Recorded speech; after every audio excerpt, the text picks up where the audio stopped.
কয়েকটি কারণে আপনার পেজ কিংবা আপনার প্রোফাইল যে কোনো সময় ফেসবুক অথরিটি লক করে দিতে পারে, নতুবা সাসপেন্ড করে দিতে পারে স্থায়ীভাবে, যে আপনি আপনার এই পেজটি কিংবা আপনার প্রোফাইলটি আর চালাতে পারবেন না। এই জাতীয় সমস্যায় আমরা অনেকে পড়ছি, হয়তো অনেকে পড়েন নাই। যারা পড়েন নাই তাদের জন্য এটা শিক্ষা। হয়তো আমরা পড়েছি যে আপনাদেরকে বিষয়টা বলতে পারতেছি।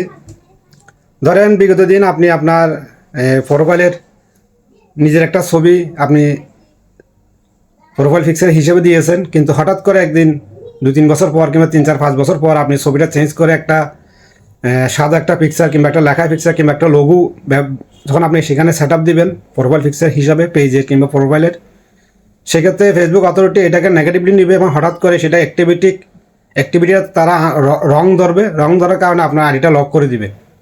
ফেসবুক থেকে জানতে চাইবে যে আপনি সেই ব্যক্তি কিনা যে ব্যক্তি ছবিটা চেঞ্জ করছেন, কারণ ফেসবুক দেখতেছে যে আজকে বিগত দিন অনেক দিন যাবত আপনি একই ছবি ব্যবহার করতেছেন। যেহেতু হঠাৎ করে আপনি ছবিটা চেঞ্জ করতেছেন, সেক্ষেত্রে হয়তো ফেসবুক অথরিটি তার গ্রাহকের আইডিটা ঠিক রাখার জন্য তারা আইডিটা লক করে দিবে। যদি আইডিটা আপনার হয় তাহলে আপনি জিমেল আমার যে ফোন নাম্বারগুলো আপনি সেখানে সেট আপের মধ্যে দিয়েছেন ফেসবুক প্রোফাইলের, যদি সেগুলো আপনার হয় তাহলে সেক্ষেত্রে তারা আপনার ওই ফেসবুক কোডের মাধ্যমে আপনার সেই আইডিটা ভেরিফাই করে আপনি আইডিটা ফিরিয়ে আনতে পারবেন। একটা পেজ সাসপেন্ড হয়েছে, আমি সেখানে একটা কালো পিকচার দিয়েছিলাম পেজের যে প্রোফাইল পিকচার, সেখানে আমি একটা কালো কালার একটা পিকচার দেওয়ার কারণে সেখানে কিছুই ছিল না, একটা কালো পিকচার প্রোফাইল পিকচার হিসাবে সেটাকে সেট আপ দিই, মানে ডান দেওয়ার সাথে সাথে আমার পেজটা কী করে ফেসবুক নিজেকে সাসপেন্ড করে দেয়। রিসেন্টলি কয়দিন আগে আমার আরেকটা পেজ, সেটাও আমার ভুলের কারণে সাসপেন্ড হয়ে যায়।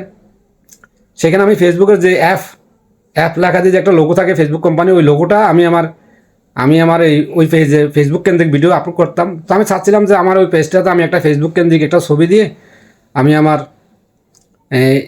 ফেসবুক কেন্দ্রিক যে কথাবার্তাগুলো বলি, মানুষ এটাতে আগ্রহী হবে, যেহেতু এখানে ফেসবুকে একটা লোগো থাকবে আর আমিও ফেসবুক সম্বন্ধে কথা বলি।